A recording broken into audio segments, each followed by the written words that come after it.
예, 안녕하십니까. 저 박종화 계십니다. 예, 반갑습니다. 관세사 1차 종합반 합격 설명회를 진행하고 있는데, 일단 저는 이제 회계학을 담당하는 회계사이고요. 재무회계랑 원가관리회계가 이제 시험법이다. 회계를 공부하신 분들은 다 아는 얘기겠죠. 과목이 두 가지가 있습니다. 재무회계는 재무제표를 공부하는 회계고요. 원가관리회계는 제품 원가 계산하고 관리, 의사결정하는 회계가 원가관리회계인데, 당연히 배워봐야 알겠죠. 어쨌든 범위가 상당히 넓다. 그래서 책도 보통 다 두 권으로 나오고 있죠. 재무회계 한 권, 원가관리 한 권. 어쨌든 두 가지가 섞여서 이제 우리가 회계학을 구성하고 있는데, 간단하게 제 소개를 하고 나서 이런저런 얘기를 하겠습니다. 저는 이제 회계사이고 세무사이고 학교 이렇게 나와 있고, 저는 이제 회계사이다 보니까 회계법인에 근무를 하고 있는데, 2013년 말까지는 3일 회계법인을 다니다가 퇴사를 하고, 지금은 이제 조그만 회계법인에 이사로 돼 있습니다. 야, 큰데 놔두고 왜 조그만 데 가냐 하는데, 저 때는 다 그랬습니다. 제가 회계법인 다닐 때, 지금도 다니고 있습니다만, 큰 데 있잖아요, 큰 데. 큰 데가 이제 4개가 있는데, 하여튼 거기 다닐 때는 평균 근속 연수가 3년, 4년 이렇게 됐다는 거예요. 그래서 반 정도가 퇴사하는 그런 구조였습니다. 그래서 굉장히 짧게 우리가 이제 퇴사를 하고 그랬는데, 하여튼 저는 그래도 한 8, 9년 다녔던 것 같아요. 그 다음에 또 뭐가 있을까? 너무 할 얘기가 많아서 짧게 해야 될 텐데, 이제 컨설팅 회사 대표이사라도 제가 지금 재직 중에 있고, 그리고 이제 회계사이고, 그다음에 상장사 사회이사라도 재직 중이다. 사회이사는 뭐 하는 거냐면 그 회사를 이제 감시하는 기능이죠. 물론 여러분들은 이런 것들이 관심 없지. 야, 그래서 네가 어떤 놈이고 어떻게 강의하는지가 궁금하다. 그래, 네 소개는 그 정도로 이제 간단하게 하자 이거죠. 또 강의를 엄청나게 많이 하면서 다 인정을 받고 있다. 전체적인 그런 얘기겠습니다. 책도 이제 강의를 하다 보니까 이제 강의한 지 10년쯤 됐는데 1년에 평균 어떨 때는 21권도 쓴 적이 있었는데, 그때가 한 2년 전이었고요. 정말 죽는 줄 알았죠. 하여튼 100권 정도 쓴 것 같아요. 각종 책들을 많이 썼다. 여러분들은 여기부터가 궁금하지. 그래, 네가 어떤 놈인지 대충 알 것 같고, 그래서 어떻게 가르칠 거냐. 이제 커리큘럼은 사실 다 하고 나고 크게 차이는 없습니다만은, 일단 가장 큰 차이 중에 하나는 모의고사반이 있다는 거죠. 그래서 특히나 이제 회계학의 경우는 모의고사가 굉장히 중요할 수 있는 게 손이 안 나가. 꽈락률이 굉장히 높다는 거예요. 50에서 심할 때 60% 넘어가는 거기 때문에 내가 내용은 아는데 손이 안 나가. 그래서 제한 시간된 그 짧은 시간 동안에 문제를 다 못 풀 수가 있기 때문에 굉장히 꽈락률이 높고, 그래서 모의고사반이 특히나 이제 회계학은 완전히 필수입니다. 제가 봤을 때는. 다른 거는 다른 학원하고 큰 차이는 없는데, 어쨌든 기본 강의가 아까 말했죠. 과목이 2개가 있기 때문에 할 게 많다고. 그래서 7월달, 8월달 이렇게 해서 재무회계 원가관리가 기본계가 끝나고, 물론 빡빡합니다. 워낙에 내용이 많기 때문에 이제 강의 시수가 좀 많고, 그 다음에 요약 강의가 있는데 요놈의 절반이 되겠죠. 요약 강의는 다른 책이 또 있어요. 요약책이 또 있기 때문에 얇은 책으로 이제 강의를 진행할 거고, 핵심은 다 하는 겁니다. 그래서 핵심은 다 하는데 조금 축약해서 약간은 빠른 속도로 나가겠죠. 그 다음에 문제풀이는 11월, 12월 달에 구성이 되는데, 그것도 이제 겨울에 눈 내리고 이럴 때 빡시게 또 이제 실전 대비를 하는 거고, 요걸 바탕으로 아까 말했죠. 모의고사 반입 필수다 회계학. 말문제 특강 그렇게 돼 있는데, 큰 커리큘럼에 어떤 큰 이상점도 없고 큰 차이점도 크게 없는데, 요거 하나 달아야 되겠지. 모의고사 반. 그래서 어떻게 보면 이것도 저의 소개, 저의 PR이 될 건데, 여러 가지 특성이 있습니다만 한 2개 정도만 합시다. 시간이 또 우리가 제한된 시간이 있기 때문에. 여러분 길게 하는 거 별로 안 좋아하잖아.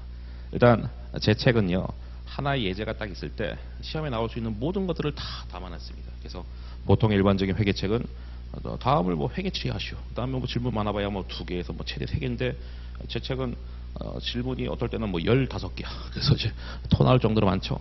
근데 그렇게 하나의 상황 가지고도 여러 개 낼 수 있기 때문에 그렇게 준비를 해야 됩니다. 그래서 그게 이제 가장 큰 특징이고, 그다음 이제 강의할 때는 어떻게 하냐면은, 이제 회계를 공부 안 해보신 분은 무슨 말인지 모르겠죠. 회계 처리가 뭐냐?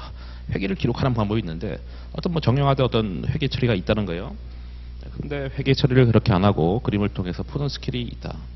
계산이 보통 30문제에다가 말문제 10문제. 그럼 계산 문제 30문제 했을 때는 다 하나도 빠짐없이 요령이 다 있습니다.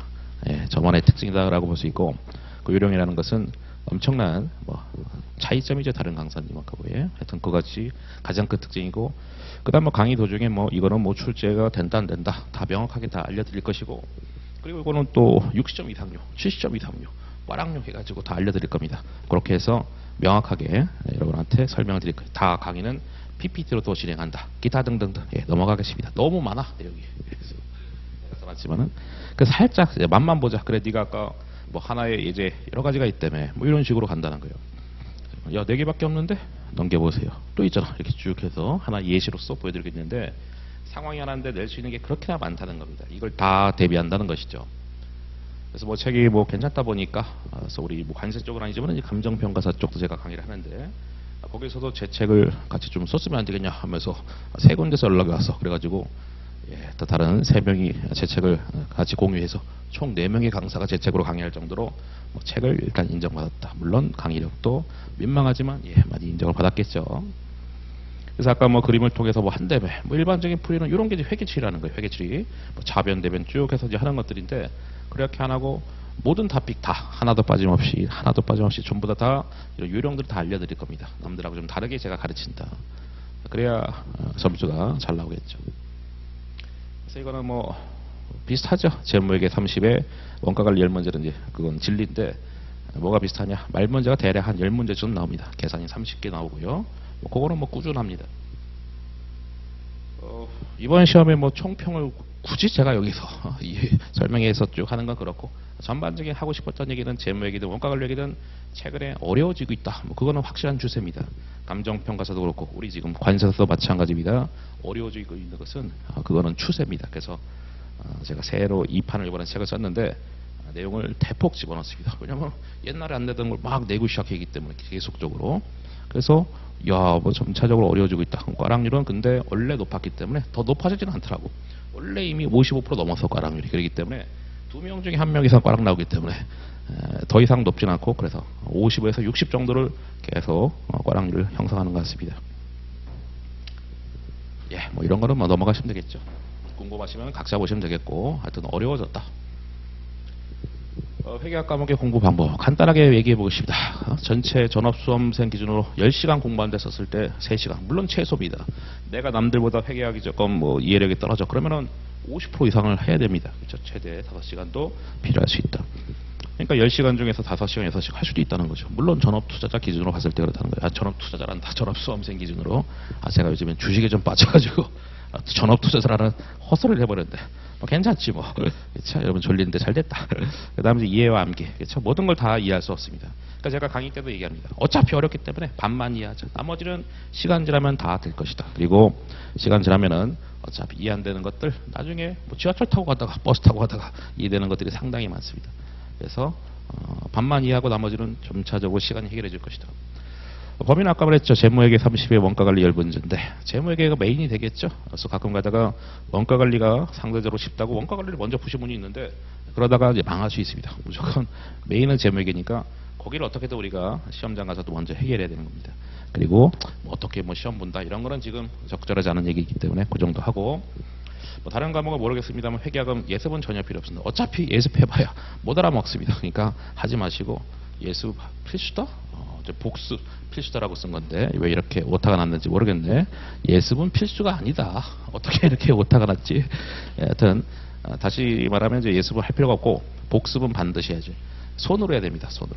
눈으로 하면 안 됩니다. 굉장히 휘발성이 강한 과목이 회계학이기 때문에 절대적으로 손으로 해야 덜 까먹는 거예요. 어차피 까먹는데 누가 덜 까먹냐 했을 때는 눈으로 본 사람하고 손으로 본 사람 이렇게 했을 때 손으로 한 사람이 훨씬 더 덜 까먹는다. 그래서 하여튼 복습은 하루 이내로 직장인 기준으로는 이틀 이내로 그렇게 하시길 바랍니다. 예, 저는 회계학이니까 이 정도 하고 마무리 짓도록 하겠습니다. 강의 때 뵙겠습니다. 감사합니다.